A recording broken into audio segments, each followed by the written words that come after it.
Joe Mansueto, billionaire owner of the Fire, said earlier this week he's going to use his own money, $650 million large. Imagine that.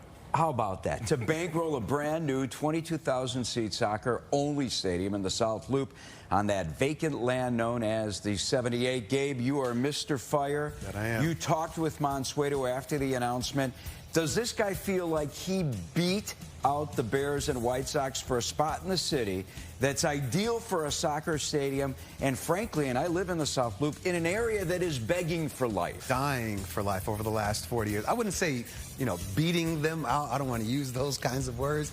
But, I mean, if you have $650 million at your leisure and there's a piece of property that is laying there and it has the opportunity to have a soccer-specific stadium, then, yeah, you take advantage of the opportunity. Joe Mansueto is a blessing for the city of Chicago, sports fans in general.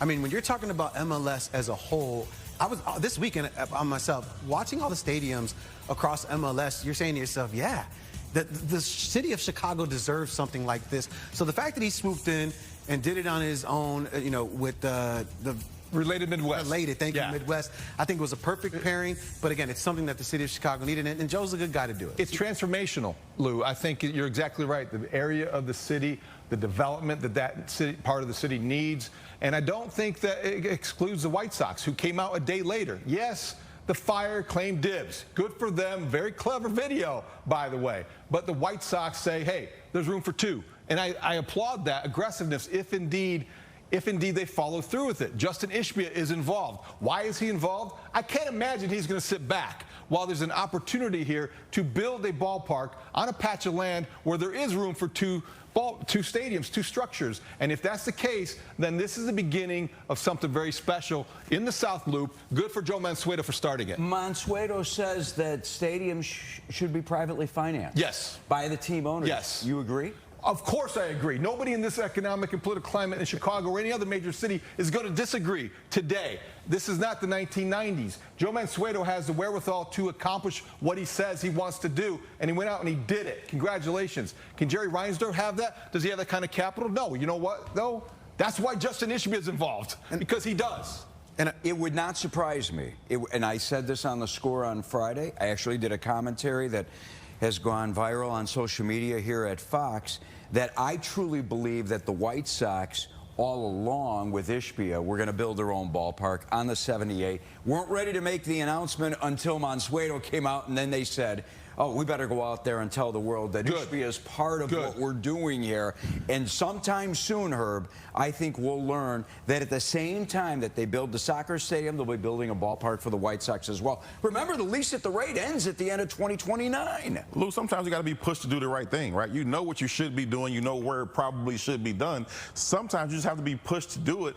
And if that's what they needed to go ahead and get it done, then they need to get it done. This is Chicago. This is a world-class city. We don't need any neighborhoods that are dormant, that could have vibrant spaces that are useful for athletics, for events, whatever it is.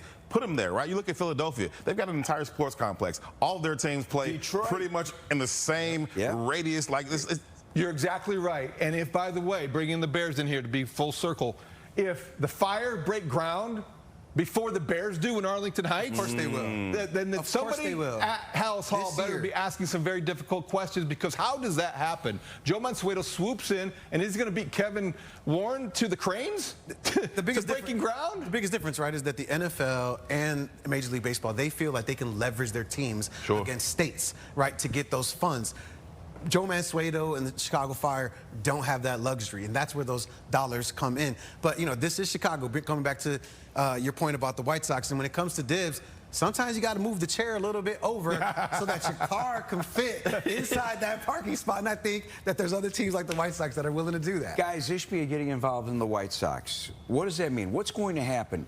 Is he going to suddenly pump $150 million a season into the payroll? Lou, we only know what they told us in the release. Infusion of capital, helping to pay down debt, helping operations for the team. That could mean payroll, that could mean ballpark, it could mean all of the above. So how quickly can the White Sox turn around their fortunes, Dave? Well, I think that you're looking at Ishbia involved. Well, I think first the ballpark is a priority this season, because that's something you can do tangibly. Then you go into the offseason. I'm not saying they're going to be in the sweepstakes for Kyle Tucker. That's not going to be realistic. But they are going to be they're third to the last, to the bottom in payroll. That can't be the case. They have to stop behaving like a small market team in a big market. And that's what I think Justin Ishbia allows you the capacity to imagine and to dream a little.